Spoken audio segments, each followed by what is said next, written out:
Punjabi radio USA ਸੁਣ ਰਹੇ ਸਾਰੇ ਹੀ ਮਾਣਯੋਗ ਅਤੇ ਸਤਿਕਾਰਤ ਸਰੋਤਿਆਂ ਨੂੰ ਪੰਜਾਬੀ ਰੇਡੀਓ USA ਦੀ ਟੀਮ ਅਤੇ ਮੇਰੇ ਰਾਜਕਰਨਵੀਰ ਸਿੰਘ ਵੱਲੋਂ ਆਪ ਜੀ ਨੂੰ ਬਹੁਤ ਪਿਆਰ ਸਤਿਕਾਰ ਸਹਿਤ ਦੋਨੋਂ ਜੋੜ ਕੇ ਨਿੱਘੀ ਜਿਹੀ ਸਤਿ ਸ੍ਰੀ ਅਕਾਲ ਸਭ ਨੂੰ ਜੀ ਆਇਆਂ ਨੂੰ ਆਖਦੇ ਹਾਂ।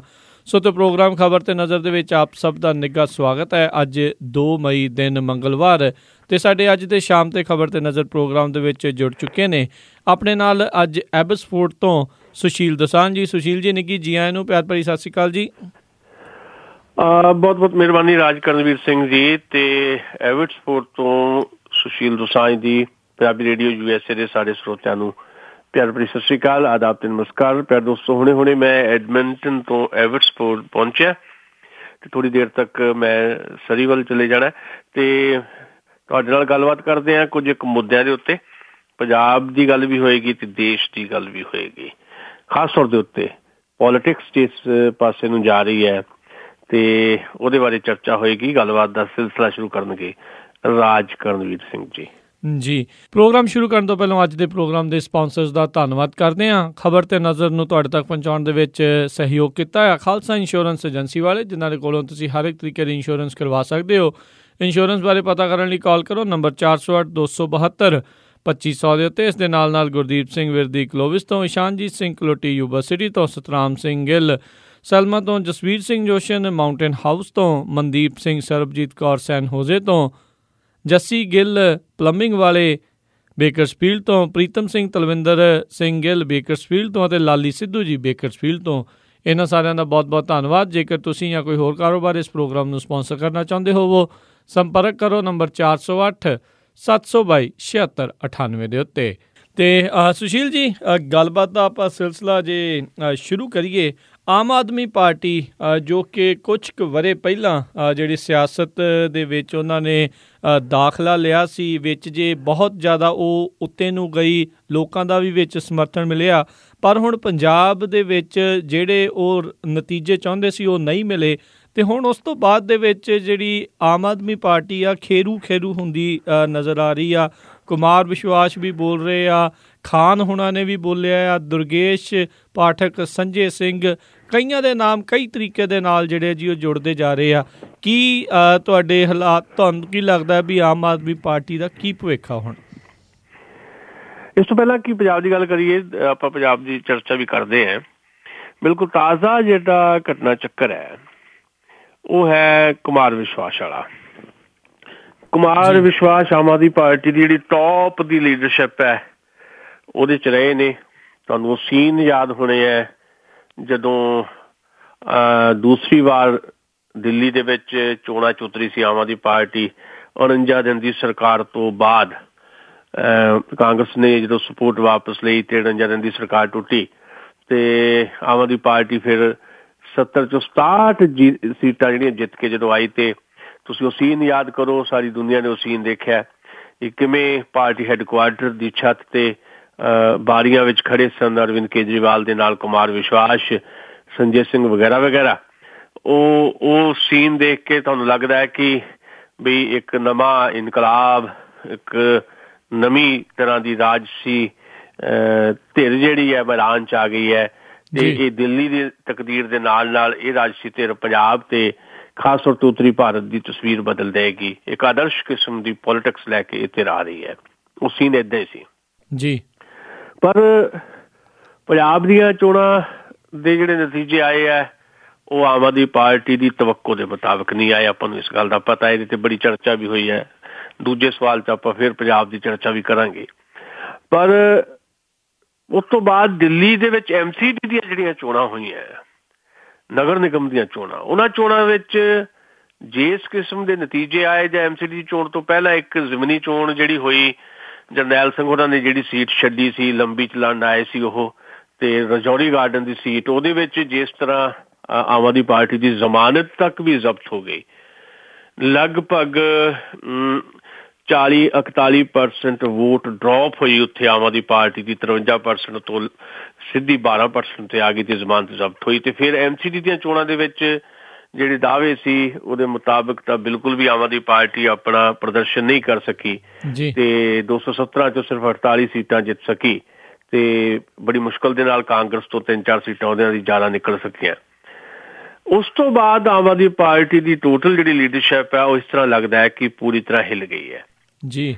ਅੱਜ ਤੋਂ 2 ਮਹੀਨੇ ਪਹਿਲਾਂ ਤੱਕ, ਮਹੀਨਾ ਪਹਿਲਾਂ ਤੱਕ ਜਿਹੜੀ ਪਿੱਚ ਦੇ ਉੱਤੇ ਅਰਵਿੰਦ ਕੇਜਰੀਵਾਲ ਖੜੇ ਦਿਖਾਈ ਦੇ ਰਹੇ ਸੀ, ਅੱਜ ਉਸ ਪਿੱਚ ਦੇ ਉੱਤੇ ਉਹਨਾਂ ਦੀ ਹਰ ਜਿਹੜੀ ਚਾਲ ਹੈ, ਜਾਂ ਜੇ ਤੁਸੀਂ ਕ੍ਰਿਕਟ ਨੂੰ ਜਾਣਦੇ ਹੋ ਤਾਂ ਜਿਹੜਾ ਬੰਦਾ ਬੈਟਸਮੈਨ ਬੈਟਿੰਗ ਕਰ ਰਿਹਾ ਹੁੰਦਾ, ਉਹਦਾ ਹਰ ਸ਼ਾਟ ਜਿਹੜਾ ਕਈ ਵਾਰ ਜਦੋਂ ਲੱਗਦਾ ਹੈ ਤੇ ਫਿਰ ਜਿੱਦਾਂ ਯੁਵਰਾਜ ਸਿੰਘ ਨੇ ਇੱਕ ਵਰਲਡ ਕੱਪ ਦੇ ਵਿੱਚ 2020 ਵਾਲੇ ਵਰਲਡ ਕੱਪ ਦੇ ਵਿੱਚ ਲਗਾਤਾਰ 6 ਬੋਲਾਂ ਤੇ 6 ਛੱਕੇ ਮਾਰ ਦਿੱਤੇ ਸੀ, ਉਹਦਾ ਦਿਨ ਸੀ।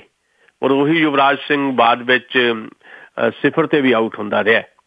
ਏਦਾਂ ਹੀ ਰਾਜਨੀਤਿਕ ਪਿੱਚ ਦੇ ਉੱਤੇ, ਜਿਸ ਪਿੱਚ ਦੇ ਉੱਤੇ ਅਰਵਿੰਦ ਕੇਜਰੀਵਾਲ ਖੜੇ ਸੀ ਤੇ ਉਹਨਾਂ ਦਾ ਹਰ ਸ਼ਾਟ 6 ਹੋ ਰਿਹਾ ਸੀ, ਤੇ ਉਹਦੇ ਤੋਂ ਬਾਅਦ ਅੱਜ ਜਦੋਂ ਹਰ ਸ਼ਾਟ ਮਾਰ ਰਹੇ ਨੇ ਤੇ ਹਰ ਸ਼ਾਟ ਜਿਹੜਾ ਆ ਉਹ ਉਹਨਾਂ ਦਾ ਨਾਕਾਮ ਹੋ ਰਿਹਾ, ਤੇ ਕੋਈ ਵੀ ਬੌਲਰ ਹੋਵੇ ਉਹਨਾਂ ਦੇ ਸਾਹਮਣੇ, ਸਧਾਰਨ ਤੋਂ ਸਧਾਰਨ ਬੌਲਰ ਵੀ, ਉਹਦੀ ਬਾਲ ਦੇ ਉੱਤੇ ਉਹ ਆਊਟ ਹੁੰਦੇ ਜਾ ਰਹੇ ਆ ਜੀ। ਇਹ ਕੁਮਾਰ ਵਿਸ਼ਵਾਸ ਦੀ ਹੁਣ ਨਵੀਂ ਬੌਲਿੰਗ ਹੈ। ਕੁਮਾਰ ਵਿਸ਼ਵਾਸ ਨੇ ਇੱਕ ਨਵੀਂ ਤਰ੍ਹਾਂ ਦੀ ਜਿਹੜੀ ਗੱਲ ਜਿਹੜੀ ਛੱਡੀ ਹੈ। ਭਗਵੰਤ ਮਾਨ ਨੇ ਵੀ ਉਹੀ ਲਗਭਗ ਗੱਲ ਕਹੀ ਸੀ। ਉਸ ਤੋਂ ਬਾਅਦ ਕੁਮਾਰ ਵਿਸ਼ਵਾਸ ਨੇ ਜਿਹੜੀ ਕਹੀ ਹੈ ਕਿ ਦਿੱਲੀ ਦੇ ਵਿੱਚ ਇਲੈਕਟ੍ਰੋਨਿਕ ਵੋਟਿੰਗ ਮਸ਼ੀਨਾਂ ਦੇ ਸਿਰ ਤੇ ਭਾਂਡਾ ਭੰਨ ਕੇ ਤੁਸੀਂ ਇਹ ਨਹੀਂ ਜਚਾ ਸਕਦੇ ਲੋਕਾਂ ਨੂੰ ਕਿ ਹਾਂ ਤੁਸੀਂ ਗਲਤੀਆਂ ਨਹੀਂ ਕੀਤੀਆਂ, ਤੁਸੀਂ ਆਪਣੀਆਂ ਗਲਤੀਆਂ ਨੂੰ ਦੇਖੋ।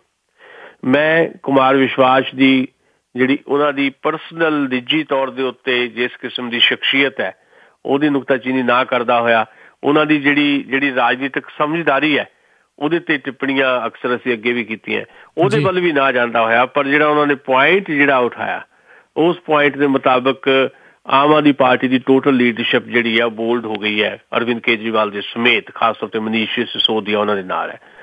ਇਸ ਗੱਲੋਂ ਬੜੇ ਦੁਖੀ ਹੋਏ ਨੇ ਆਮ ਆਦਮੀ ਪਾਰਟੀ ਦੀ ਲੀਡਰਸ਼ਿਪ ਦੇ ਲੋਕ।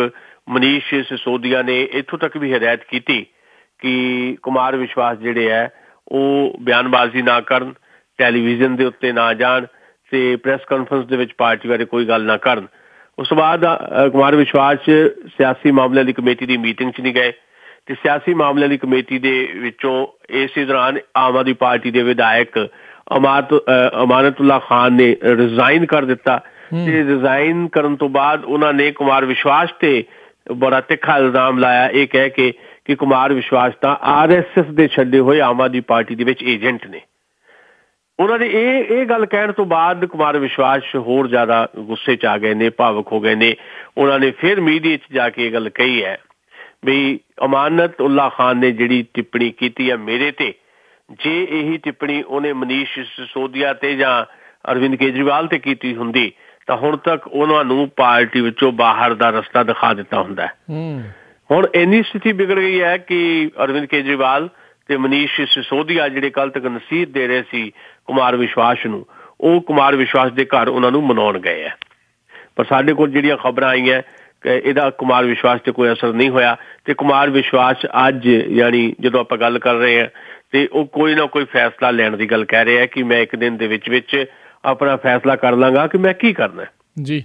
ਸੋ ਇਸ ਸਿਚੁਏਸ਼ਨ 'ਚ ਜਦੋਂ ਆਮ ਆਦਮੀ ਪਾਰਟੀ ਚਲੀ ਗਈ ਹੈ, ਦਿੱਲੀ ਦੇ ਵਿੱਚ ਖਬਰਾਂ ਆ ਰਹੀਆਂ, ਖੁਦ ਕੁਮਾਰ ਵਿਸ਼ਵਾਸ ਨੇ ਕਿਹਾ ਵੀ 30 ਕਰੋੜ ਰੁਪਏ ਭਾਰਤੀ ਜਨਤਾ ਪਾਰਟੀ ਆਮ ਆਦਮੀ ਪਾਰਟੀ ਦੇ ਵਿਧਾਇਕਾਂ ਨੂੰ ਖਰੀਦਣ ਵਾਸਤੇ ਲੈ ਕੇ ਫਿਰ ਰਹੀ ਹੈ।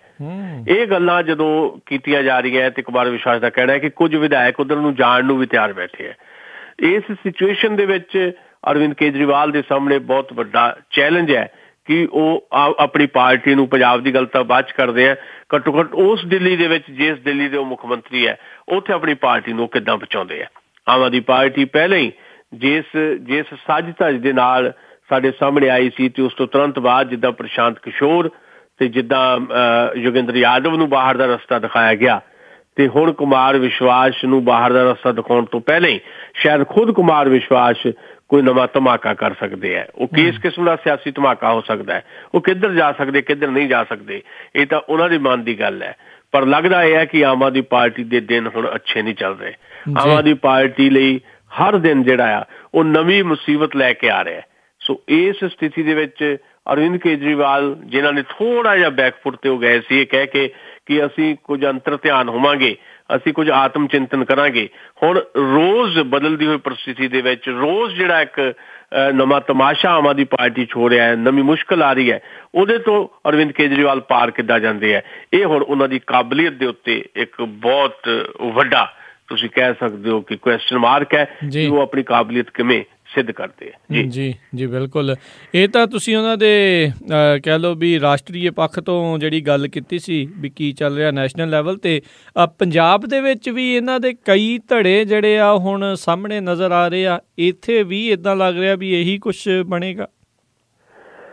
ਦੇਖੋ, ਆਮ ਆਦਮੀ ਪਾਰਟੀ ਬਾਰੇ ਜਿਹੜੀਆਂ ਅਸੀਂ ਚਰਚਾਵਾਂ ਕੀਤੀਆਂ ਹੁਣ ਤੱਕ ਪਿਛਲੇ 4 ਸਾਲਾਂ ਦੇ ਵਿੱਚ ਜੀ, ਉਹਦੇ 'ਚ ਅਸੀਂ ਆਗਾਹ ਕਰਦੇ ਰਹੇ ਹਾਂ ਇੱਕ ਚੰਗੀ ਭਾਵਨਾ ਦੇ ਨਾਲ ਵੀ ਪੰਜਾਬ ਨੂੰ, ਦੇਸ਼ ਨੂੰ ਜਾਂ ਲੋਕਾਂ ਨੂੰ ਇੱਕ ਬਦਲ ਚਾਹੀਦਾ ਹੈ ਕਿ ਪੰਜਾਬ ਦੇ ਵਿੱਚ ਤਾਂ ਖਾਸ ਤੌਰ ਦੇ ਉੱਤੇ ਇੱਕ ਬਦਲ ਦਾ ਮਾਹੌਲ ਵੀ ਬਣਿਆ ਸੀ ਤੇ ਅਸੀਂ ਉਸ ਮਾਹੌਲ ਦੇ ਹਾਮੀ ਵੀ ਰਹੇ ਹਾਂ। ਅਸੀਂ ਕਹਿੰਦੇ ਰਹੇ ਹਾਂ ਕਿ ਜੇ ਇੱਕ ਬਦਲ ਹੈ, ਸ਼੍ਰੋਮਣੀ ਅਕਾਲੀ ਦਲ ਬੀਜੇਪੀ ਗੱਠਜੋੜ ਅਤੇ ਕਾਂਗਰਸ ਪਾਰਟੀ ਦੇ ਮੁਕਾਬਲੇ ਆ ਰਿਹਾ ਬਦਲ ਹੈ, ਤਾਂ ਉਹਨੂੰ ਲੋਕਾਂ ਨੂੰ ਜੀ ਆਇਆਂ ਕਹਿਣਾ ਚਾਹੀਦਾ ਹੈ।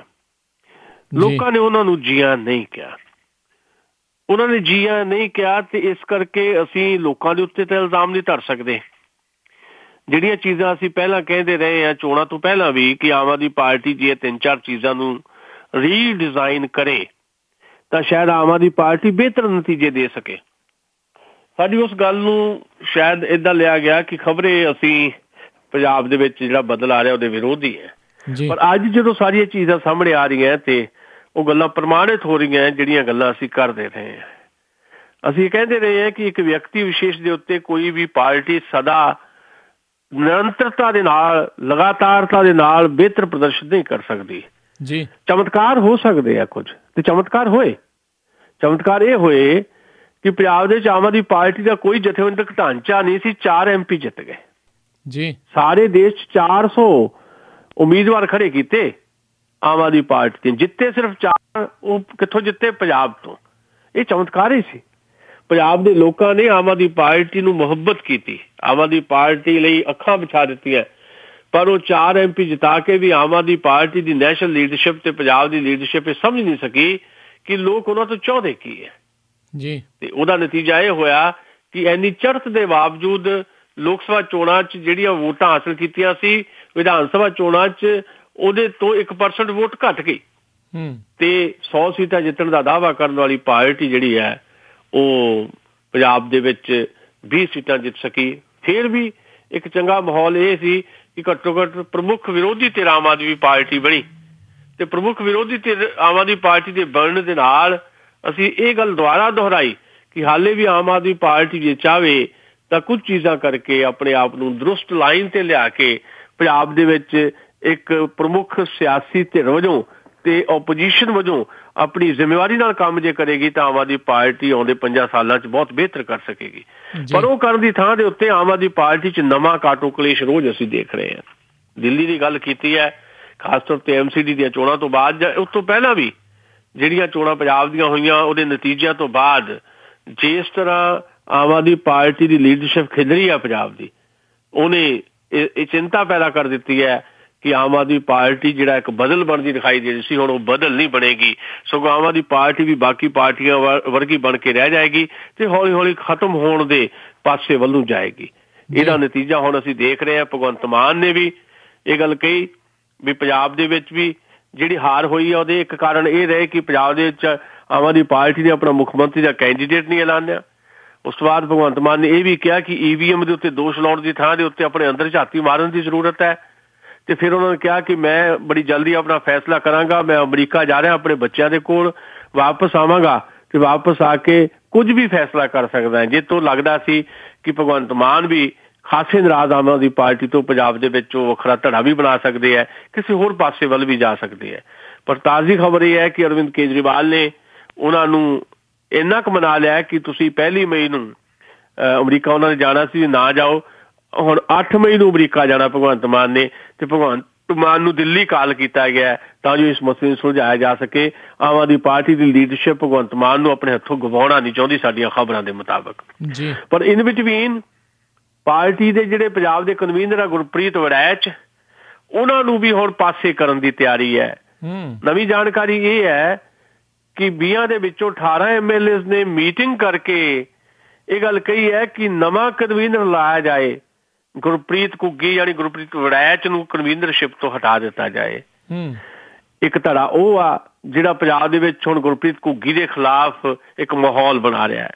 ਇੱਕ ਧੜਾ ਭਗਵੰਤ ਮਾਨ ਦਾ, ਜਿਹੜਾ ਭਗਵੰਤ ਮਾਨ ਨੂੰ ਟੌਪ ਦਾ ਲੀਡਰ ਬਣਾ ਕੇ ਰੱਖਣਾ ਚਾਹੁੰਦਾ ਹੈ। ਇੱਕ ਧੜਾ HS ਫੂਲਕਾ ਦਾ, ਜਿਹੜੇ 9 MLA ਲੈ ਕੇ ਪੰਜਾਬ ਦੀ ਯਾਤਰਾ ਤੇ ਨਿਕਲ ਤੁਰੇ ਹੈ। ਤੇ ਇੱਕ ਧੜਾ ਉਹ ਆ ਸੁਖਪਾਲ ਖਹਿਰਾ ਹੋਰਾਂ ਦਾ, ਭਾਵੇਂ ਉਹ ਕਹਿੰਦੇ ਹੈ ਕਿ ਜਿਹੜੀ ਫੂਲਕਾ ਸਾਹਿਬ ਹੈ ਉਹ ਜੇ ਪੰਜਾਬ ਯਾਤਰਾ ਕਰ ਰਹੇ ਚੰਗੀ ਗੱਲ ਹੈ, ਪਰ ਮੈਂ ਰੁੱਝਿਆ ਹੋਇਆ ਇਸ ਕਰਕੇ ਯਾਤਰਾ 'ਚ ਸ਼ਾਮਲ ਨਹੀਂ ਹੋ ਸਕਦਾ। ਸੋ ਇੱਕ ਨਹੀਂ, ਦੋ ਨਹੀਂ, ਤਿੰਨ, ਚਾਰ ਧੜੇ ਪੰਜਾਬ 'ਚ ਦਿਖਾਈ ਦੇ ਰਹੇ ਹੈ। ਇਹ ਧੜੇਬਾਜ਼ੀ ਆਮ ਆਦਮੀ ਪਾਰਟੀ ਨੂੰ ਕਿਵੇਂ ਨਖੇੜੇਗੀ ਆਮ ਆਦਮੀ ਦੇ ਵਿੱਚੋਂ, ਇਹ ਹੁਣ ਦੇਖਣ ਵਾਲੀ ਗੱਲ ਰਹੇਗੀ। ਕੀ ਆਮ ਆਦਮੀ ਪਾਰਟੀ ਦਾ ਬਿਖਰਦਾ ਜਾ ਰਿਹਾ ਸ਼ਿਰਾਜ਼ਾ ਅਰਵਿੰਦ ਕੇਜਰੀਵਾਲ ਸਾਂਭ ਸਕਣਗੇ, ਜਾਂ ਪੰਜਾਬ ਦੀ ਲੀਡਰਸ਼ਿਪ ਜਿਹੜੀ ਹੈ ਕੁਝ ਨਵੇਂ ਸਿਰੋਂ ਕੋਈ ਚੀਜ਼ਾਂ ਲੈ ਕੇ ਆਏਗੀ, ਜਾਂ ਪੰਜਾਬ ਦੀ ਆਮ ਆਦਮੀ ਪਾਰਟੀ ਦੇ ਕੁਝ ਵਿਧਾਇਕ ਟੁੱਟ ਕੇ ਕੋਈ ਨਵੀਂ ਪਾਰਟੀ ਦਾ ਗਠਨ ਕਰਨਗੇ। ਕੀ ਹੋਏਗਾ ਕੀ ਨਹੀਂ ਹੋਏਗਾ ਇਹ ਤਾਂ ਭਵਿੱਖ ਦੇ ਗਰਭ ਦੇ ਵਿੱਚ ਹੈ। ਪਰ ਲਾਜ਼ਮੀ ਤੌਰ ਦੇ ਉੱਤੇ ਜਿਸ ਤੇਜ਼ੀ ਦੇ ਨਾਲ ਆਮ ਆਦਮੀ ਪਾਰਟੀ ਪੰਜਾਬ ਤੇ ਦਿੱਲੀ 'ਚ ਉੱਭਰੀ ਸੀ, ਉਸ ਤੋਂ ਵੀ ਤੇਜ਼ੀ ਦੇ ਨਾਲ ਆਮ ਆਦਮੀ ਪਾਰਟੀ ਦਾ ਬਿਖਰਨਾ ਜਿਹੜਾ ਆ ਉਹ ਬਹੁਤ ਵੱਡਾ ਮਸਲਾ ਇਸ ਵੇਲੇ ਬਣਿਆ ਹੋਇਆ। ਰੋਜ਼ ਹੀ ਅਸੀਂ ਆਮ ਆਦਮੀ ਪਾਰਟੀ ਦੀ ਗੱਲ ਇਸੇ ਕਰਕੇ ਕਰਦੇ ਹਾਂ ਕਿਉਂਕਿ ਲੋਕਾਂ ਨੂੰ ਉਮੀਦ ਬੜੀ ਸੀ, ਪਰ ਉਮੀਦਾਂ ਮਿੱਟੀ ਤਾਂ ਹੋਈਆਂ ਜਿਹੜੀ ਥੋੜੀ ਬਹੁਤ ਉਮੀਦ ਹੈ ਇਸ ਪਾਰਟੀ ਤੋਂ ਉਹ ਵੀ ਖੁਰਦੀ ਨਜ਼ਰ ਆ ਰਹੀ ਹੈ। ਜੀ ਜੀ ਜੀ ਅਗਲੀ ਆਪਾਂ ਗੱਲ ਕਰੀਏ ਸੁਸ਼ੀਲ ਜੀ, ਵੀ 2 ਫੌਜੀਆਂ ਦੀ ਪਿਛਲੇ ਦਿਨੀ ਮੌਤ ਹੋਈ ਆ, ਉਸ ਨੂੰ ਲੈ ਕੇ ਸਿਆਸਤ ਜਿਹੜੀ ਆ ਪੂਰੀ ਚਰਮ ਸੀਮਾ ਦੇ ਉੱਤੇ ਆ। ਮੀਡੀਆ ਵੀ ਇਸ ਸਿਆਸਤ ਦਾ ਏਡਾ ਵੱਡਾ ਹਿੱਸਾ ਬਣ ਚੁੱਕਿਆ ਵੀ ਉਹ ਚਾਹੁੰਦੇ ਆ ਵੀ ਹੁਣ ਦੂਜੇ ਪਾਸੇ ਜਾ ਕੇ ਉਹਨਾਂ ਦੇ ਧੜ ਜਿਹੜੇ ਸਿਰ ਕਲਮ ਕੀਤੇ ਜਾਣ। ਦੇਖੋ, ਮਸਲਾ ਇਹ ਹੈ ਕਿ ਜਦੋਂ ਅਸੀਂ ਇੰਡੀਅਨ ਮੀਡੀਆ ਨੂੰ, ਖਾਸ ਤੌਰ ਤੇ ਇਲੈਕਟ੍ਰੋਨਿਕ ਮੀਡੀਆ ਨੂੰ ਦੇਖਦੇ ਹਾਂ, ਮੈਂ ਹੁਣ ਜਦੋਂ ਦਾ ਇੱਥੇ ਕੈਨੇਡਾ ਆਇਆ ਹੋਇਆ ਤੇ ਭਾਵੇਂ ਮੈਂ ਲਗਾਤਾਰ ਨਹੀਂ ਦੇਖ ਪਾ ਰਿਹਾ, ਪਰ ਅੱਜ ਵੀ ਮੈਂ ਹੁਣੀ ਥੋੜ੍ਹੀ ਦੇਰ ਪਹਿਲਾਂ ਜਦੋਂ ਟੈਲੀਵਿਜ਼ਨ ਲਾ ਰਿਹਾ ਸੀ, ਕੁਝ ਚੈਨਲ ਜਿਹੜੇ ਮੈਂ ਥੋੜੇ ਉਹਨਾਂ 'ਚੋਂ ਗੋ ਥਰੂ ਹੋਇਆ, ਇਹ ਲੱਗਦਾ ਹੈ ਜਦੋਂ ਤੁਸੀਂ ਮੀਡੀਆ ਨੂੰ ਦੇਖਦੇ ਹੋ ਵੀ ਹੁਣੇ ਜਾਂ ਆਉਣ ਵਾਲੇ 1-2 ਦਿਨਾਂ ਦੇ ਵਿੱਚ ਭਾਰਤ ਤੇ ਪਾਕਿਸਤਾਨ ਦੀ ਜੰਗ ਲੱਗੇਗੀ। ਮੀਡੀਆ ਇੰਨੀ ਬੁਰੀ ਤਰ੍ਹਾਂ ਸਿਚੁਏਸ਼ਨ ਕ੍ਰੀਏਟ ਕਰ ਰਿਹਾ, ਤੁਹਾਨੂੰ ਕੋਫਤ ਹੋਣ ਲੱਗ ਪੈਂਦੀ ਹੈ ਸੁਣ ਕੇ ਇੱਕੋ ਜਿਹੀਆਂ ਗੱਲਾਂ, ਬਾਰ-ਬਾਰ ਉਹੀ ਗੱਲਾਂ ਤੇ ਬਹੁਤ ਉੱਚੀ ਸੁਰ ਦੇ ਵਿੱਚ। ਦੇਖੋ, ਭਾਰਤ ਦੇ 2 ਸੈਨਿਕਾਂ ਦੇ ਨਾਲ ਜਿਸ ਕਿਸਮ ਦਾ ਵਿਹਾਰ ਕੀਤਾ ਗਿਆ, ਜਿਵੇਂ ਦੀਆਂ ਖਬਰਾਂ, ਉਹ ਠੀਕ ਨਹੀਂ ਹੈ। ਅਸੀਂ ਉਹਦੀ ਨਿੰਦਾ ਵੀ ਕਰਦੇ ਹਾਂ ਤੇ ਪਰ ਜਿਸ ਤਰ੍ਹਾਂ ਰਾਜਨੀਤੀ ਇਹਨੂੰ ਲੈ ਰਹੀ ਹੈ ਤੇ ਉਸ ਰਾਜਨੀਤੀ ਨੂੰ ਜਿੱਦਾਂ ਮੀਡੀਆ ਪ੍ਰਚਾਰ ਦਾ ਜਾਂ ਪ੍ਰਸਾਰ ਦਾ, ਉਹ ਇੱਕ ਜਨੂਨ ਦੀ ਹੱਦ ਤੱਕ ਕਹਿ ਲਓ ਇੱਕ ਅਜੀਬ ਕਿਸਮ ਦਾ ਮਾਹੌਲ ਕ੍ਰੀਏਟ ਕਰਦਾ ਹੈ ਜੀ। ਇੱਕ ਸਿਰ ਦੇ ਬਦਲੇ 10 ਸਿਰ ਚਾਹੀਦੇ ਹੈ, ਕੋਈ ਕਹਿੰਦਾ ਇੱਕ ਸਿਰ ਦੇ ਬਦਲੇ 50 ਸਿਰ ਚਾਹੀਦੇ ਹੈ।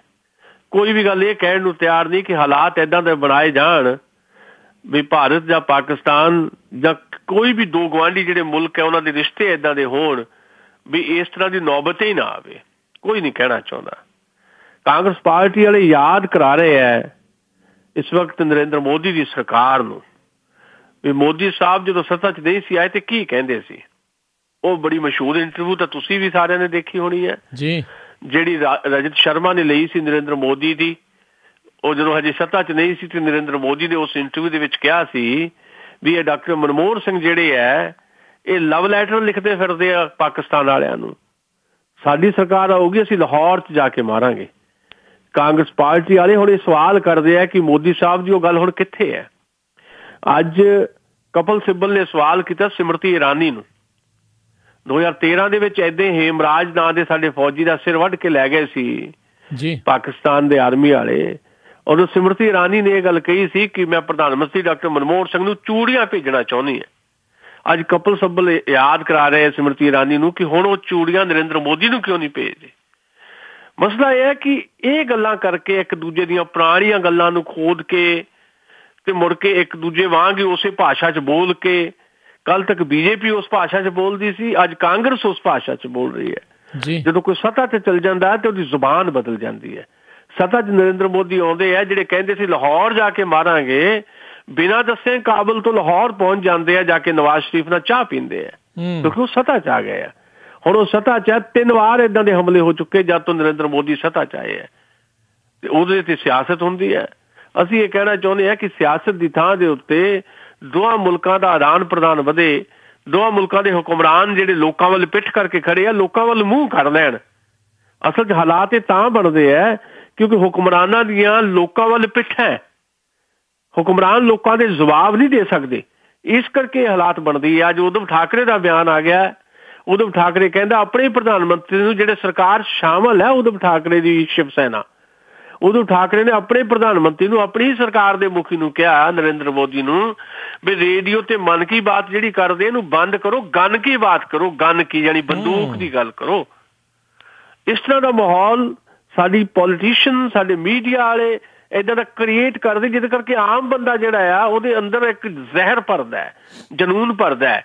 ਤੇ ਉਧਰ ਪਾਕਿਸਤਾਨ ਦਾ ਮੀਡੀਆ, ਖਾਸ ਤੌਰ ਤੇ ਸਰਕਾਰੀ ਮੀਡੀਆ, ਇਸ ਤਰ੍ਹਾਂ ਦਾ ਮਾਹੌਲ ਬਣਾ ਕੇ ਰੱਖਦਾ ਹੈ। ਜੋ ਸਾਡਾ ਜਿਹੜਾ ਸਰਕਾਰੀ ਮੀਡੀਆ ਭਾਵੇਂ ਉਸ ਰੂਪ 'ਚ ਨਹੀਂ, ਪਰ ਸਾਡਾ ਜਿਹੜਾ ਪ੍ਰਾਈਵੇਟ ਮੀਡੀਆ ਆ ਉਹਦਾ ਇੰਨਾ ਜ਼ਿਆਦਾ ਹਿੰਦੂਤਵੀਕਰਨ ਹੋ ਚੁੱਕਾ ਹੈ ਕਿ ਉਹ ਹਰ ਗੱਲ ਏਦਾਂ ਕਹਿ ਰਿਹਾ ਕਿ ਅੱਜ ਹੀ ਸਾਰਾ ਕੁਝ ਇੱਥੇ ਬਦਲ ਕੇ ਰੱਖ ਦਿੱਤਾ ਜਾਏਗਾ, ਅੱਜ ਹੀ ਇੱਕ ਮੁਲਕ ਦਾ ਨਾਮ ਮਿਟਾ ਕੇ ਰੱਖ ਦਿੱਤਾ ਜਾਏਗਾ।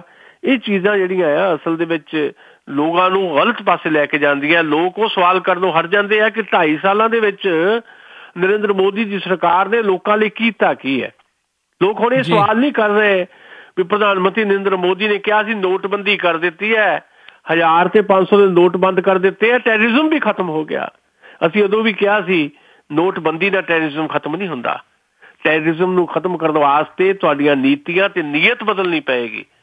ਪਰ ਸਰਕਾਰਾਂ, ਚਾਹੇ ਭਾਰਤ ਦੀ ਸਰਕਾਰ ਹੈ, ਚਾਹੇ ਨਵਾਜ਼ ਸ਼ਰੀਫ ਦੀ ਪਾਕਿਸਤਾਨ ਦੀ ਹੁਕੂਮਤ ਹੈ, ਉਹਨਾਂ ਦੀ ਨੀਅਤ ਖੋਟੀ ਹੈ। ਨੀਤੀ ਤਾਂ ਹੈ ਹੀ ਨਹੀਂ, ਨੀਅਤ ਵੀ ਖੋਟੀ ਹੈ, ਜਿਹਦੇ ਕਰਕੇ ਮਾਹੌਲ ਬਣਦਾ।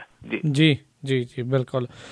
ਅਗਲੀ ਜਿਹੜੀ ਆਪਾਂ ਗੱਲ ਕਰੀਏ ਪ੍ਰਧਾਨ ਮੰਤਰੀ ਹੁਣਾਂ ਨਾਲ ਹੀ ਜੁੜੀ, ਉਹ ਕਹਿੰਦੇ ਵੀ ਮਈ ਤੋਂ ਜਿਹੜੀ ਲਾਲ ਬੱਤੀ ਵਾਲਾ ਕਲਚਰ ਆ ਉਹ ਖਤਮ ਕਰ ਦਿੱਤਾ ਜਾਵੇਗਾ। ਇੱਥੇ ਕਾਂਗਰਸ ਵਾਲਿਆਂ ਨੇ ਵੀ ਪੰਜਾਬ ਦੇ ਵਿੱਚ ਇਹ ਗੱਲ ਆਖੀ ਸੀ ਤੇ ਕਈਆਂ ਵਿਧਾਇਕਾਂ ਦਾ ਤਾਂ ਇਹ ਕਹਿਣਾ ਸੀ ਅਸੀਂ ਤਾਂ ਗੋਡੇ ਰਗੜ ਕੇ ਲਾਲ ਬੱਤੀ ਲਈ, ਅਸੀਂ ਕਿੱਦਾਂ ਛੱਡ ਦਈਏ। ਅਤੇ ਮੈਨੂੰ ਲੱਗਦਾ ਨਹੀਂ ਨਿੱਜੀ ਤੌਰ ਦੇ ਉੱਤੇ ਵੀ ਇਹ ਜਿਹੜਾ ਕਲਚਰ ਆ ਕਦੀ ਉੱਥੇ ਹਾਲ ਦੀ ਘੜੀ ਜਿਹੜੇ ਨਜ਼ਦੀਕੀ ਭਵਿੱਖ ਦੇ ਵਿੱਚ ਵੀ ਉਹ ਕਦੇ ਖਤਮ ਹੋ ਸਕਦਾ।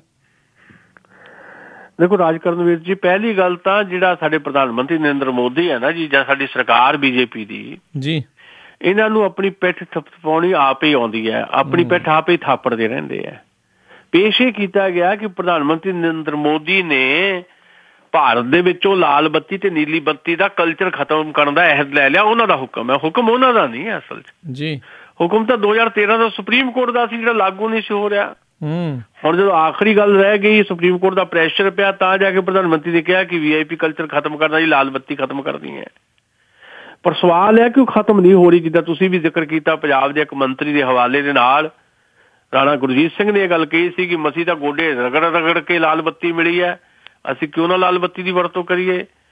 ਪੰਜਾਬ ਦੇ ਮੁੱਖ ਮੰਤਰੀ ਕੈਪਟਨ ਅਮਰਿੰਦਰ ਨੇ ਜਾਂ ਵਿੱਤ ਮੰਤਰੀ ਮਨਪ੍ਰੀਤ ਬਾਦਲ ਨੇ ਇਹ ਪਹਿਲ ਜਿਹੜੀ ਕੀਤੀ ਸੀ ਪੰਜਾਬ 'ਚ, ਉਸ ਤੋਂ ਬਾਅਦ ਯੋਗੀ ਆਦਿੱਤਿਆਨਾਥ ਜਿਹੜਾ ਉੱਤਰ ਪ੍ਰਦੇਸ਼ ਦਾ ਮੁੱਖ ਮੰਤਰੀ, ਉਹਨੇ ਵੀ ਕੀਤੀ। ਤੇ ਫਿਰ ਕੇਂਦਰ ਸਰਕਾਰ ਵੱਲੋਂ ਕਿਹਾ ਗਿਆ ਸੁਪਰੀਮ ਕੋਰਟ ਦੇ ਪ੍ਰੈਸ਼ਰ ਦੇ ਵਿੱਚ, ਉਹ ਤੋਂ ਲੱਗਦਾ ਸੀ ਵੀ ਪੰਜਾਬ ਦੇ ਵਿੱਚ ਵੀ, ਦੇਸ਼ ਵਿੱਚ ਵੀ ਇਹ ਕਲਚਰ ਖਤਮ ਹੋਏਗਾ। ਹੋ ਸਕਦਾ ਲਾਲ ਬੱਤੀ ਵਾਲੀਆਂ ਗੱਡੀਆਂ ਹੁਣ ਘੱਟ ਦਿਸਣ ਲੱਗਣ, ਕਿਉਂਕਿ ਐਮਰਜੈਂਸੀ ਲਈ ਨੀਲੀ ਬੱਤੀ ਲਾਉਣ ਦੀ ਆਗਿਆ ਵੀ ਹੈ ਜੀ। ਪਰ ਓਵਰਆਲ ਜੇ ਲਾਲ ਬੱਤੀ ਨਾ ਵੀ ਦਿਸੇਗੀ, ਪਰ ਲਾਲ ਬੱਤੀ ਜਿਹੜੀ ਅੰਦਰ ਜਗਦੀ ਹੈ ਉਹਦਾ ਇਲਾਜ ਕਿੱਦਾਂ ਹੋਊਗਾ। ਜਿਹੜੀ ਲਾਲ ਬੱਤੀ ਕਲਚਰ ਜਾਂ ਜਿਹੜਾ VVIP ਕਲਚਰ ਜਿਹੜਾ ਸਾਡੀ ਮਾਨਸਿਕਤਾ ਦੇ ਵਿੱਚ ਬੈਠ ਗਿਆ, ਸਾਡੇ ਧੁਰ ਅੰਦਰ ਤੱਕ ਬੈਠ ਗਿਆ, ਉਹਦੇ ਤੋਂ ਛੁਟਕਾਰਾ ਕਿੱਦਾਂ ਪਾਉਣਾ। ਕੀ ਪ੍ਰਧਾਨ ਮੰਤਰੀ ਦੇ ਅੱਗੇ ਪਿੱਛੇ ਚੱਲਦੇ ਸੈਂਕੜੇ ਵਾਹਨ ਜਿਹੜੇ ਹਟਾ ਲਏ ਜਾਣਗੇ ਜੀ, ਜਾਂ ਕਿਸੇ ਵੀ ਸੂਬੇ ਦੇ ਮੁੱਖ ਮੰਤਰੀ ਜਾਂ ਮੰਤਰੀ ਸੰਤਰੀ ਲਈ ਜਿਹੜੇ ਕਹਿ ਲਓ ਵੀ 4-4, 6-6, 7-7, 8-8 ਵਹੀਕਲ ਨਾਲ ਤੁਰੇ ਫਿਰਦੇ ਆ, ਉਹ ਕੀ VIP ਕਲਚਰ ਦੇ ਲਾਲ ਬੱਤੀਆਂ ਹੀ ਨਹੀਂ ਲੱਗੀਆਂ ਹੋਣੀਆਂ, ਬਾਕੀ ਤਾਂ ਸਾਰਾ ਕੁਝ ਉਹੀ ਕੁਝ ਹੋਣਾ ਜੀ। ਇਸ ਕਰਕੇ ਲੋੜ VIP ਕਲਚਰ ਨੂੰ ਖਤਮ ਕਰਨ ਵਾਸਤੇ ਜਾਂ ਲਾਲ ਬੱਤੀ ਨੂੰ ਖਤਮ ਕਰਨ ਵਾਸਤੇ ਇਸ ਗੱਲ ਦੀ ਹੈ ਕਿ ਜਿਹੜਾ ਅੰਦਰ ਬੈਠਾ VIP ਕਲਚਰ ਹੈ ਉਹਨੂੰ ਮਾਰਿਆ ਜਾਏ, ਉਹਨੂੰ ਖਤਮ ਕੀਤਾ ਜਾਏ। ਉਹ ਤੁਹਾਡੀਆਂ ਪਾਲਿਸੀਜ਼ ਦੇ ਨਾਲ ਹੋਣਾ ਹੈ। ਤੁਸੀਂ ਲੋਕਾਂ ਨੂੰ ਕੰਮ ਕਰਕੇ ਦਿਖਾਓ, ਲੋਕਾਂ 'ਚ ਵਿਚਰੋਗੇ, ਲੋਕਾਂ 'ਚ ਵਿਚਰਦਿਆਂ ਕਿਸੇ ਕਿਸਮ ਦੀ ਸੁਰੱਖਿਆ ਦੀ ਜ਼ਰੂਰਤ ਨਹੀਂ ਹੁੰਦੀ ਤੇ ਕੰਮ ਨੂੰ ਇਸ਼ਤਿਹਾਰ ਦੀ ਲੋੜ ਨਹੀਂ ਹੁੰਦੀ। ਕੰਮ ਕਰੋਗੇ ਤਾਂ ਫਿਰ ਰੇਡੀਓ ਤੇ ਹਰ ਮਹੀਨੇ ਮਨ ਕੀ ਬਾਤ ਕਰਨ ਦੀ ਲੋੜ ਨਹੀਂ ਹੈ ਜੀ। ਲੋਕਾਂ ਨੂੰ ਆਪ ਹੀ ਪਤਾ ਲੱਗ ਜਾਣਾ ਕਿ ਪ੍ਰਧਾਨ ਮੰਤਰੀ ਨਰਿੰਦਰ ਮੋਦੀ ਨੇ ਜਾਂ ਪੰਜਾਬ ਦੇ ਮੁੱਖ ਮੰਤਰੀ ਕੈਪਟਨ ਅਮਰਿੰਦਰ ਸਿੰਘ ਨੇ ਆਹ ਕੰਮ ਕੀਤਾ। ਉਹਦੇ ਵਾਸਤੇ ਸੱਚ ਨੂੰ ਇਸ਼ਤਿਹਾਰ ਦੀ ਜ਼ਰੂਰਤ ਨਹੀਂ ਹੈ, ਸੱਚ ਨੂੰ ਰੇਡੀਓ 'ਚ ਹਰ ਮਹੀਨੇ ਆ ਕੇ ਮਨ ਕੀ ਬਾਤ ਕਰਨ ਦੀ ਜ਼ਰੂਰਤ ਨਹੀਂ ਹੈ। ਸੱਚ ਨੂੰ ਇਸ ਗੱਲ ਦੀ ਜ਼ਰੂਰਤ ਹੈ ਕਿ ਪ੍ਰਧਾਨ ਮੰਤਰੀ ਹੋਣ ਜਾਂ ਮੁੱਖ ਮੰਤਰੀ ਹੋਣ, ਉਹ ਲੋਕਾਂ ਦੀ ਗੱਲ ਸੁਣਨ, ਆਪਣੇ ਮਨ ਦੀ ਨਾ ਸੁਣਨ, ਲੋਕਾਂ ਦੇ ਮਨ ਦੀ ਸੁਣਨ। ਲੋਕਾਂ ਦੇ ਮਨ ਦੀ ਸੁਣੀ ਨਹੀਂ ਜਾ ਰਹੀ ਜੀ। ਜੀ ਜੀ ਬਿਲਕੁਲ ਜੀ, ਇਹ ਸਿਰਫ ਗੱਲਾਂ ਹੀ ਰਹਿ ਗਈਆਂ ਜੀ ਮਨ ਕੀ ਬਾਤ ਵਾਲੀਆਂ। ਅਗਲੀ ਜਿਹੜੀ ਆਪਾਂ ਗੱਲ ਕਰੀਏ ਸੁਸ਼ੀਲ ਜੀ, ਵੀ ਪੰਜਾਬ ਦੇ ਵਿੱਚ ਹੇਠਲੇ ਪੱਧਰ ਦੇ ਉੱਤੇ ਜਿਹੜੇ ਹੁਣ ਸਰਕਾਰਾਂ ਤਾਂ ਬਦਲ ਗਈਆਂ ਆ, ਪਰ ਕੰਮ ਜਿਹੜੇ ਉਹੀ ਨੇ। ਕਤਲੋਗਾਰਤ ਜਿਹੜੀ ਇਹ ਚੱਲ ਰਹੀ ਆ, ਕਾਂਗਰਸੀ ਇਸ ਟਾਈਮ ਸੱਤਾ ਦੇ ਨਸ਼ੇ ਦੇ ਵਿੱਚ ਨਜ਼ਰ ਆ ਰਹੇ ਨੇ। ਦੇਖੋ ਦੋਸਤੋ, ਗੱਲ ਹੈ ਕਿ ਮੈਂ ਕਹਿਣਾ ਇਹ ਚਾਹੁੰਦਾ ਕਿ ਅਸੀਂ ਪਹਿਲਾਂ ਵੀ ਗੱਲ ਕਰਦੇ ਰਹੇ ਹਾਂ ਕਿ ਮੈਂ ਕੋਈ ਸਿਫਤੀ ਤਬਦੀਲੀ ਨਹੀਂ ਦੇਖ ਰਿਹਾ ਪੰਜਾਬ ਦੇ ਵਿੱਚ। ਕੈਪਟਨ ਅਮਰਿੰਦਰ ਦੀ ਸਰਕਾਰ ਪਹਿਲਾਂ ਵੀ ਰਹੀ ਹੈ 2002 ਤੋਂ 2007 ਤੱਕ। ਉਦੋਂ ਵੀ ਪੰਜਾਬ ਦੇ ਲੋਕਾਂ ਦਾ ਕੋਈ ਖਾਸ ਭਲਾ ਨਹੀਂ ਸੀ ਹੋਇਆ। ਜੇ ਭਲਾ ਹੋਇਆ ਹੁੰਦਾ ਤੇ ਉਹਨਾਂ ਨੇ ਕੈਪਟਨ ਅਮਰਿੰਦਰ ਸਿੰਘ ਨੂੰ ਬਦਲਣਾ ਨਹੀਂ ਸੀ ਜੀ। ਉਹਨਾਂ ਦੀ ਥਾਂ ਦੇ ਉੱਤੇ ਸਰਦਾਰ ਪ੍ਰਕਾਸ਼ ਸਿੰਘ ਬਾਦਲ ਨੂੰ ਨਹੀਂ ਸੀ 10 ਸਾਲ ਲਗਾਤਾਰ ਪੰਜਾਬ ਦੇ ਲੋਕਾਂ ਨੇ ਰੱਖਣਾ।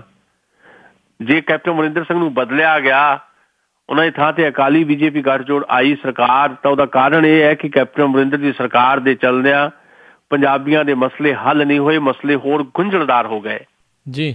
ਤੇ 10 ਸਾਲਾਂ ਦੇ ਵਿੱਚ ਉਹ ਮਸਲੇ ਇੰਨੇ ਉਲਝਾ ਦਿੱਤੇ ਗਏ ਕਿ ਆਮ ਆਦਮੀ ਪਾਰਟੀ ਦੇ ਇੱਕ ਬਦਲ ਵਜੋਂ ਸਾਹਮਣੇ ਹੋਣ ਦੇ ਬਾਵਜੂਦ ਵੀ ਪੰਜਾਬ ਦੇ ਲੋਕਾਂ ਨੂੰ ਲੱਗਾ ਹੈ ਕਿ ਬਾਦਲਾਂ ਦਾ ਟਾਕਰਾ ਕੈਪਟਨ ਅਮਰਿੰਦਰ ਕਰ ਸਕਦੇ ਆ। ਮੁੜ ਕੇ ਉਹੀ ਲੈ ਆਂਦੇ ਵਾਪਸ ਕੈਪਟਨ ਅਮਰਿੰਦਰ ਸਿੰਘ ਪ੍ਰਚੰਡ ਜਿੱਤ ਦੇ ਨਾਲ ਜੀ, ਐਡੀ ਵੱਡੀ ਜਿੱਤ ਦੇ ਨਾਲ 77 MLA ਜਿਤਾਤੇ। ਉਹ 77 MLA ਜਿਹੜੇ ਜਿੱਤੇ ਨੇ, ਉਹਨਾਂ ਦੀ ਜਿੱਤ ਦੇ ਦਾਅਵੇ ਜਿਹੜੇ ਪਹਿਲਾਂ ਵੀ ਸੀ, ਜਿੱਤਣ ਤੋਂ ਬਾਅਦ ਕੈਪਟਨ ਅਮਰਿੰਦਰ ਸਿੰਘ ਤੇ ਥੱਲੇ ਜਿਹੜੇ ਸਰਕਾਰ 'ਚ ਲੋਕ ਇਨਵੋਲਵ ਨੇ ਜਾਂ ਸਰਕਾਰ 'ਚ ਨਹੀਂ ਕਾਂਗਰਸ ਪਾਰਟੀ 'ਚ ਇਨਵੋਲਵ ਨੇ, ਉਹਨਾਂ ਨੂੰ ਲੱਗਦਾ ਹੈ ਕਿ ਹੁਣ ਸਾਡੇ ਹੱਥ ਸੱਤਾ ਆ ਗਈ ਹੈ, ਇਸ ਸੱਤਾ ਦਾ ਜਿੰਨਾ ਲਾਭ ਲਿਆ ਜਾ ਸਕੇ ਲੈ ਲਈਏ। ਫਿਰ ਹੇਠਲੇ ਪੱਧਰ ਤੇ ਸੱਤਾ ਚਾਹੀਦੀ ਹੈ। ਫਿਰ ਕੇਵਲ MLA ਦੇ ਨਾਲ ਨਹੀਂ ਸਰਦਾ, ਫਿਰ ਪਿੰਡ ਦਾ ਸਰਪੰਚ ਜਿਹੜਾ ਉਹ ਵੀ ਸਾਡਾ ਹੀ ਹੋਵੇ ਜੀ। ਏਦਾਂ ਦੀ ਗੱਲ ਜਿਹੜੀ ਕੀਤੀ ਜਾ ਰਹੀ ਹੈ ਵੀ ਜਿਹੜੀਆਂ ਪਿੰਡਾਂ ਤੋਂ ਘਟਨਾਵਾਂ ਸਾਡੇ ਸਾਹਮਣੇ ਆ ਰਹੀਆਂ, ਫਿਰੋਜ਼ਪੁਰ ਏਰੀਏ ਤੋਂ ਪਿੰਡ ਰੁਕਣ ਸ਼ਾਹ ਵਾਲਾ ਆ, ਉੱਥੇ ਵੀ ਸਰਪੰਚੀ ਦਾ ਮਾਮਲਾ ਹੈ ਤੇ ਉੱਥੇ ਕਾਂਗਰਸ ਦੇ ਲੀਡਰ ਨੇ ਆਪਣੇ ਬੰਦਿਆਂ ਨਾਲ ਰਲ ਕੇ ਇੱਕ ਅਕਾਲੀ ਲੀਡਰ ਦੇ ਘਰ ਤੇ ਧਾਵਾ ਬੋਲਿਆ, ਪਿਓ ਪੁੱਤ ਨੂੰ ਮਾਰਤਾ ਤੇ ਇੱਕ ਅਕਾਲੀ ਆਗੂ ਜਿਹੜਾ ਦੂਜਾ ਭਰਾ ਉਹ ਜ਼ਖਮੀ ਹੈ। ਇਹ ਇੱਕ ਘਟਨਾ ਨਹੀਂ ਹੈ। ਜਦੋਂ ਤੋਂ ਇਹ ਸਰਕਾਰ ਆਈ ਹੈ ਘਟਨਾਵਾਂ ਲਗਾਤਾਰ ਵਧੀਆਂ ਹੈ। ਜਦੋਂ ਪੰਜਾਬ 'ਚ ਅਕਾਲੀ ਬੀਜੇਪੀ ਸਰਕਾਰ ਸੀ, ਕਾਂਗਰਸੀਆਂ ਨਾਲ ਜਾਂ ਜਿਹੜੇ ਵੀ ਵਿਰੋਧੀ ਸੀ ਉਹਨਾਂ ਨਾਲ ਏਦਾਂ ਧੱਕਾ ਹੁੰਦਾ ਸੀ। ਉਦੋਂ ਕੈਪਟਨ ਅਮਰਿੰਦਰ ਕਿਹਾ ਕਰਦੇ ਸੀ ਕਿ ਅਸੀਂ ਆਵਾਂਗੇ, ਆ ਕੇ ਅਸੀਂ ਸਹੀ ਤਰੀਕੇ ਨਾਲ ਕੰਮ ਕਰਾਂਗੇ, ਅਸੀਂ ਬਦਲੇ ਦੀ ਸਿਆਸਤ ਨਹੀਂ ਕਰਾਂਗੇ।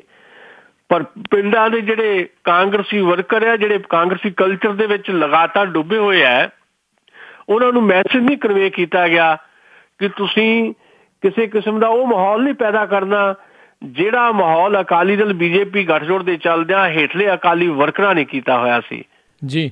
ਉਹ ਮਾਹੌਲ ਸਗੋਂ ਹੋਰ ਤੇਜ਼ੀ ਨਾਲ ਅੱਗੇ ਵਧ ਰਿਹਾ ਹੈ, ਜਿਹਦੇ ਨਾਲ ਪੰਜਾਬ ਦੇ ਵਿੱਚ ਇੱਕ ਅਰਾਜਕਤਾ ਦਾ ਮਾਹੌਲ ਬਣ ਰਿਹਾ, ਅਨਾਰਕੀ ਦਾ ਮਾਹੌਲ ਬਣ ਰਿਹਾ ਹੈ।